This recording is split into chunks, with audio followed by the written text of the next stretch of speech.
Graça e a paz do Senhor Jesus. Amém.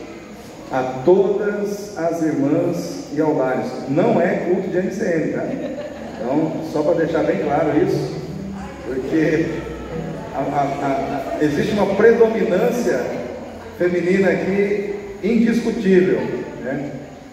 Mas, queridas irmãs, vamos começar o nosso culto. Uma alegria muito grande, né? Estarmos aqui na casa do Senhor. Final de semana foi bênção, o culto foi maravilhoso. Deus tem nos dado a oportunidade de recebermos assim, da parte dele, palavras profundas, não só porque eu que ministro, mas todos que vêm aqui ministrar, seja na abertura do culto, seja nos cultos de quarta-feira. Deus tem nos presenteado com a sua palavra, de uma maneira profunda e impactante, nos levando a uma reflexão profunda do que é viver o cristianismo, do que é viver em Cristo. E eu quero ler aqui o texto que a gente leu domingo, né, que está lá em Filipenses capítulo 2, versículo 5 em diante, que diz assim: de sorte que haja em vós o mesmo sentimento que também houve em Cristo Jesus, que sendo em forma de Deus, não teve por usurpação ser igual a Deus, mas fez a si mesmo de nenhuma reputação, tomando a forma de servo, fazendo-se semelhante aos homens, e achado na forma de homem, humilhou-se a si mesmo, sendo obediente até a morte e morte de cruz. Por isso também Deus o exaltou soberanamente, e lhe deu um nome que é sobre todo nome, para que ao nome de Jesus se dobre todo o joelho dos que estão nos céus e na terra e debaixo da terra, e toda língua confesse que Jesus Cristo é o Senhor, para a glória de Deus Pai. Então nós falamos aqui que esse é um dos textos da Bíblia que nos dá entendimento de que existe reino no céu, na terra e debaixo da terra. Ou seja, está dizendo que em todos os reinos, seja o celestial, seja o terreno, ou seja o reino que está debaixo da terra, joelhos terão que se dobrar e línguas terão que confessar que Jesus Cristo é o Senhor. Ou seja, não importa qual seja o reino, em todos eles Jesus Cristo é o Senhor. Em todos os reinos, não importa que reino seja, Jesus é o Senhor de todos eles. Então nós estamos firmados naquele que reina sobre todos os reinos que existem no universo, Jesus Cristo, né, de Nazaré. E nós falamos sobre essa situação da exaltação. Ele foi exaltado sobremaneira pelo Pai, né? Deus lhe deu um nome. Diz que o nome de Jesus foi exaltado acima de todo nome. Então, quando os demônios são confrontados com a situação de terem que sair da vida de alguém, de terem que sair do corpo de alguém, corpo esse que eles estão aprisionando, que eles estão possuindo, no nome de Jesus, eles têm que sair, né? Eu falo isso por experiência própria, porque já lidamos no passado com muitas pessoas possessas de demônios, né? E no nome de Jesus, a gente via que os demônios não tinham como resistir, eles tinham que sair da vida daquela pessoa. Parece que nós estamos vivendo um tempo que não tem muita mais possessão, né? Vamos dizer assim, aquela situação de possessão demoníaca deu uma decaída, né? Mas eu estou aqui apenas exaltando o nome de Jesus. E aí nós falamos no domingo que para que Jesus fosse exaltado, como ele foi, ele primeiro teve que passar pela humilhação. O preço da exaltação é saber passar pelo tempo da humilhação. Então todos nós estamos na mesma trajetória. Nós estamos caminhando em direção a uma exaltação eterna, que nos será dada no céu, ao lado de Cristo. Lá nós seremos exaltados como Cristo foi, sobre a morte, sobre o pecado, sobre as potestades, os principados, sobre tudo aquilo que é ruim, né Luísa? Ela concordou comigo. Então, nós seremos exaltados, porém, nós estamos passando por uma trajetória onde nós teremos que saber passar pelas situações de humilhações, que às vezes nós temos que enfrentar aqui na terra. E uma das coisas que me chama a atenção é que Jesus, ele não permitiu que o seu apego ao céu o impedisse de amar a Deus e amar as pessoas a que ele tinha que servir. Ele não se apegou ao céu. Ele não se apegou ao conforto do céu. Ele abriu mão do céu, do conforto do céu, da glória do céu, do refrigério do céu, né? Para servir a Deus aqui na terra, para passar por situações de humilhação, de sofrimento aqui na terra.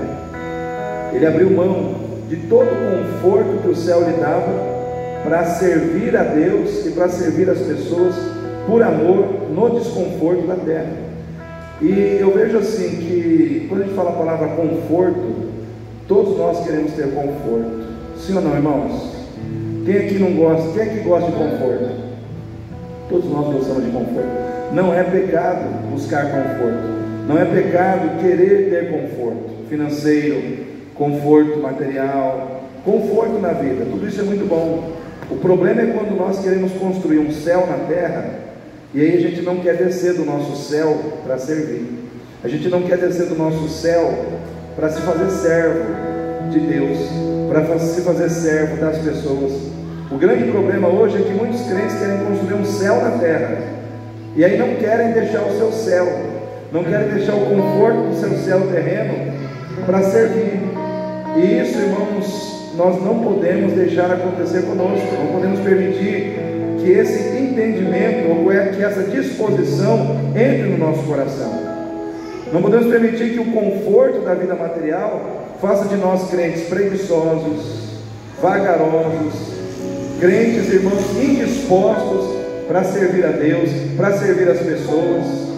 Eu tenho que levar uma doação na igreja, não quero. Eu tenho que orar na semana de oração, não quero. Eu tenho que evangelizar, não quero. Eu tenho que ir ao culto, não quero. Aí você começa a ser o crente do não quero. Não quero para Deus, mas para o mundo você quer muita coisa. E aí a gente não percebe. Se a gente começa a viver desse jeito, a gente não percebe que a gente começa inconscientemente a perder a nossa fé, a perder a nossa sintonia com Deus, porque a gente começa a viver um modelo de vida desassociado do modelo de vida que foi estabelecido para nós em Cristo. Jesus, ele não veio para ser servido, ele veio para servir. Jesus foi humilde, irmãos. Jesus foi humilde, Luana. Eu vejo que em Jesus, Luana, a gente encontra a verdadeira humildade. Por quê? Porque quando a pessoa serve, porque ela não tem outra opção, ela é obrigada a servir por causa da sua condição financeira, por causa da situação que ela está passando, ela é obrigada a servir, então ela tem que se mostrar humilde. Nem sempre isso é humildade verdadeira. A humildade verdadeira, ela parte daquela pessoa que tem toda a condição de ser servida. É aquela pessoa que ela não precisa se sujeitar a ninguém, ela tem condição de pedir para os outros fazer para ela, só que ela pega, desce do seu pedestal, abre mão de ser servido porque quer e vai servir. Aí você encontra a verdadeira humildade. Porque tem gente que serve porque não tem outra opção. A condição financeira da pessoa força ela a servir. Mas aí você não sabe se ela realmente é humilde ou não. Se ela tivesse dinheiro, se ela tivesse recurso, será que ela seria a mesma pessoa humilde que ela é, sem dinheiro? Vou fazer uma pergunta aqui para você refletir.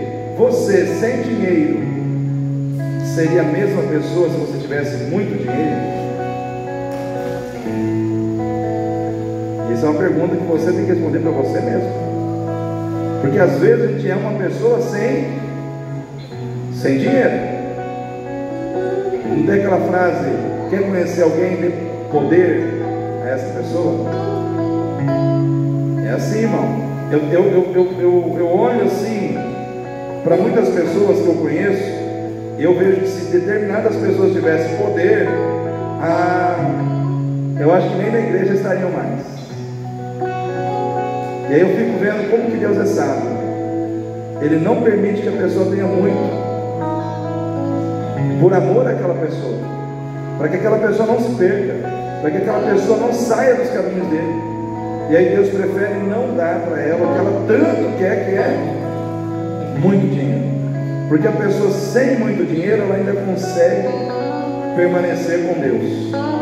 Mas se for dado muito, ela sai da presença de Deus, se afasta de Deus, se perde, né? Então, nós não podemos julgar. Por que Deus dá para uns, por que Deus não dá para mim? Aí a gente começa a achar que Deus é mais bonzinho com uns e menos bonzinho com outros. Não é, irmãos. Às vezes Deus está sendo até mais amoroso com aquele para que ele não dá dano, porque ele conhece o coração daquela pessoa. Então nós temos que entender que às vezes é necessário nós descermos do nosso céu para aprendermos a ter um coração de servo. É isso que Jesus nos ensina. Ele desceu do seu pedestal, ele foi verdadeiramente humilde, porque ele tinha condição de descer nessa terra e falar: eu sou o Senhor, Criador de todas as coisas, me sirvam. Ele tinha condição de fazer isso, mas ele desceu, e diz a palavra de Deus que ele se humilhou, tomando a forma de homem, e depois ele se humilhou mais um pouco, tomando a forma de servo. Ele já se humilhou se fazendo homem, e na forma de homem ele se humilhou como servo. Então nós temos que seguir as pisadas de Jesus. Se Deus te deu condição, use a condição que Deus te deu para servir mais. Tem um texto que me chama muita atenção: a quem mais é dado, mais do que, irmãos? A quem mais é dado, mais será cobrado. Senhor, eu quero muito, então prepare-se para ser cobrado muito. Eu quero muito, mas não quero ser cobrado muito. Não tem isso, irmão. Deus, Ele cobra na medida do que cada um recebe. Então aquele que recebe pouco, talvez Deus cobre pouco, porque ele tem pouco. Mas aquele que recebe muito, Deus deu a ele muito, então Deus vai exigir dele na proporção. Então eu admiro pessoas que têm muito e servem a Deus, tem muito e tem um coração humilde, porque é difícil a pessoa não se deixar dominar pelos recursos dessa terra. Jesus mesmo se encontrou com um jovem rico que deu as costas para ele. Quando Jesus disse: vai dar os seus bens aos pobres, vem e me segue. E aí ele, olhando para a sua riqueza, ele deu as costas para Jesus. Jesus disse: quão difícil é aqueles que têm muitas riquezas entrarem no reino dos céus. É mais fácil passar um camelo pelo buraco de uma agulha do que um rico entrar no reino dos céus. Então olha só o poder das riquezas. Deus não é contra ricos, viu, irmãos? Ele está apenas dizendo que a riqueza muitas vezes se torna um instrumento de corrupção no coração do homem, e o homem ele passa a amar mais a riqueza do que a Deus. Então eu quero deixar essa reflexão no seu coração, e eu quero aproveitar esse momento, que é o seguinte, irmãos: quarta-feira que vem é dia 25 de dezembro. O que é dia 25 de dezembro, irmãos? Então geralmente as pessoas elas se reúnem em família do dia 24 para o dia 25, geralmente é assim. As pessoas fazem uma ceia no dia 24 para o dia 25, aí no dia 25 almoça de novo e tal. Mas dia 25 à noite, eu vejo assim que como cristãos, como igreja, a gente tem a obrigação de fazer um culto de louvor ao Senhor Jesus. Então eu quero já deixar o convite para os irmãos, para quarta-feira que vem. Vamos fazer a ceia no dia 24, no dia 25, vamos almoçar no dia 25 com a família, mas vamos... Quem entende que Jesus merece ser louvado no dia 25 de dezembro? Como igreja, a gente tem o dever de vir aqui fazer um culto de louvor a Cristo, de louvor e de exaltação a Cristo, exaltá-lo como o Senhor da nossa vida, como aquele que nasceu por nós, viveu por nós, morreu por nós e vai voltar para nos levar, ressuscitou por nós e vai voltar para nos levar. Então eu penso assim, irmãos: se você passa no dia 25 em frente a uma igreja católica, você vai ver o povo lá de manhã lá. Sim ou não? Pode marcar o que eu estou dizendo. Você passa em frente a uma igreja católica no dia 25, vai estar lá um monte de fiéis lá, fazendo lá o seu culto. E geralmente eles vão muito no período da manhã, né? Eu falo isso porque perto da minha casa tem. E nós precisamos, pelo menos à noite, fazemos um culto de louvor e adoração ao Senhor Jesus. Então, eu já quero deixar, vou avisar nos grupos, vou avisar aí no final de semana, para que na quarta-feira a gente possa estar aqui. Não precisa ser um culto demorado, mas a gente precisa fazer um culto de louvor, de adoração, de gratidão ao Senhor Jesus, por Ele ter vindo a esse mundo para nos salvar. 2025 começa em janeiro, e em janeiro tem muita gente já querendo viajar, né? Não sei se o Luana e o Rodrigo já se programaram com essa situação. O Rodrigo já fez assim com a cabeça, quer dizer, o cara já está preparando para, né, colocar o pezinho na praia. O que eu quero fazer, irmãos?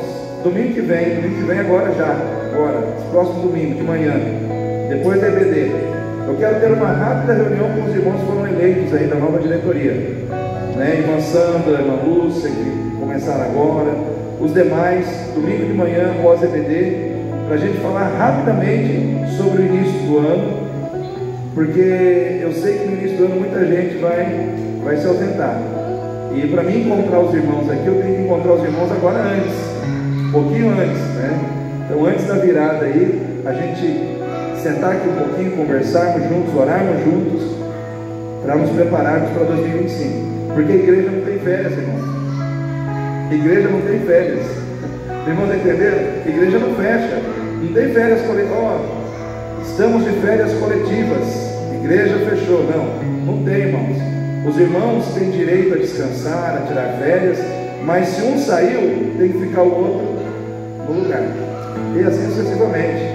Então a igreja não para, o reino de Deus não pode parar, porque é final do ano, porque é virada de ano, não tem isso. E tem um casal que vem domingo, é o terceiro culto que eles eram na igreja. E esse casal, eles eram da Assembleia de Deus, Missões, lá, aquela grandona lá perto da Brilhante. Eles vieram aqui no primeiro culto deles, foi um culto de libertação, na sexta-feira. Deus moveu na vida deles. Aí vieram nesse último culto de libertação na sexta-feira. Foi um mover aqui, nessa última sexta-feira aqui, foi tremendo que Deus fez. E aí domingo eles vieram. E eles falaram: pastor, nós rodamos esse bairro aqui, procurando uma igreja. Nós estamos há 6 meses procurando uma igreja. E foi nessa igreja que Deus falou conosco. Aí ele tirou a carteirinha dele de presbítero, né? Na Assembleia de Deus, todo mundo tem carteirinha lá, né? Até o porteiro tem carteirinha. Aí ele mostrou que há 28 anos na Assembleia de Deus e tal. Falou: mas é aqui que nós vamos servir ao Senhor. Nós estamos indo para cá para servir, né? Falei: amém. Falei: a minha oração é que Deus envie líderes, pessoas que já estejam preparadas para servir mesmo. E ele falou: como nós ficamos 28 anos na Assembleia de Deus, o senhor não estranhe, no momento que nós viemos para cá, se de repente começar a vir mais uns 20, 15 assembleianos atrás da gente aí. Falei: rapaz, eu vou ficar muito feliz se esses 15, 20 assembleianos vier aí, nós vamos encher essa igreja assembleiana, vai ser a igreja batista mais assembleiana, né, da redondeza.